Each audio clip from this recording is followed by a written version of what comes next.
നമ്മൾ കൂലിപ്പണിക്കാരാ. ഞങ്ങൾ കൂലിപ്പണി കഴിഞ്ഞിട്ട് വൈകുന്നേരം സാധനം മേടിക്കാൻ നിൽക്കുന്നു. ഏത് അത് താഴെ ഇറങ്ങിയിട്ട് എന്താ മേടിച്ചത് പിടിക്കുന്നുണ്ട് എക്സൈസുകാർ. ഏത് ബാഗ് തുറന്ന് കാണിച്ച് അവർ ഒരു എക്സൈസുകാർ ഇവിടെ നിൽക്കട്ടെ. വീട്ടിലോട്ട് എത്തുമ്പോൾ ഈ പ്രശ്നം മാറും. വീട്ടിൽ ഐ ഡോണ്ട് വരി. അത് സംഗതി റെഡിയാ. അത് ചെയ്തു തന്നാലേ അത്രയും ഉപകാരം. സന്തോഷമാണ്. യോജിക്കുന്നു. യോജിക്കുന്നു. വീട്ടിക്ക് ആവണ്ട. വീട്ടിക്ക് family problem.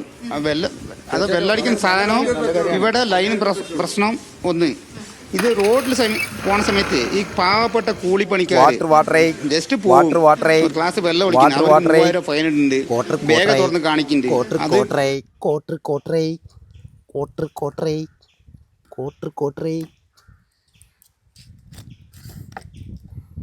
Hey, offline quota is go.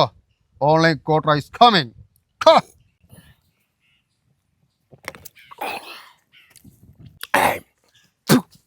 എക്സൈസിന്റെ പോലീസിന്റെ ഇതന്നെ. അപ്പൊ ആരെങ്കിലും വാങ്ങിച്ചിട്ട് വേണമെങ്കിൽ നോക്കൂ, അല്ല ഊതാൻ പറയും, എന്നിട്ട് ഇതാക്കും.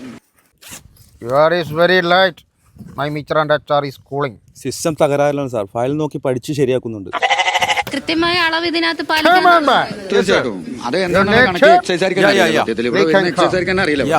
എന്താണ് എങ്ങനെ പിടിക്കേണ്ടതെന്നുള്ള തന്നെ അറിയില്ല. അല്ല, ഈ ആപ്പ് വഴിയാണ് ഇത്തവണ ഈ മദ്യം വീട്ടിലേക്ക് എത്തിക്കാൻ ഉദ്ദേശിക്കുന്നത്. അപ്പൊ കൃത്യമായ അളവ് ഒക്കെ തന്നെ ആയിരിക്കും. അതിനോട് യോജിക്കുന്നു. ഈ 3 ലിറ്റർ തന്നെ മതി. അത് മതി. നമുക്ക് കൂടുതലൊന്നും വേണമെന്നില്ല. ആ അളവ് കറക്റ്റ് ആവണം. ഒരു ദിവസം വേണ്ട രീതിയിൽ കിട്ടിയാൽ മതി. തീർച്ചയായിട്ടും.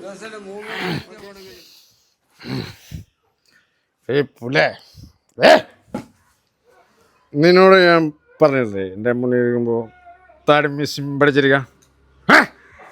ആണുങ്ങളെ മുന്നേ കാല് പൊക്കിയിരിക്കുന്നോടെ ഇതല്ല നമുക്ക്, അതാണ് എൻ്റെ കുടി. സോറി അപ്പ സോറി. നീ കാല് പൊക്കൂലടി. നീ കാല് പൊക്കൂടി. കൊമ്പിനടിക്കണേ, കൊമ്പിനടിക്കണേ, കൊമ്പിനടിക്കണേ.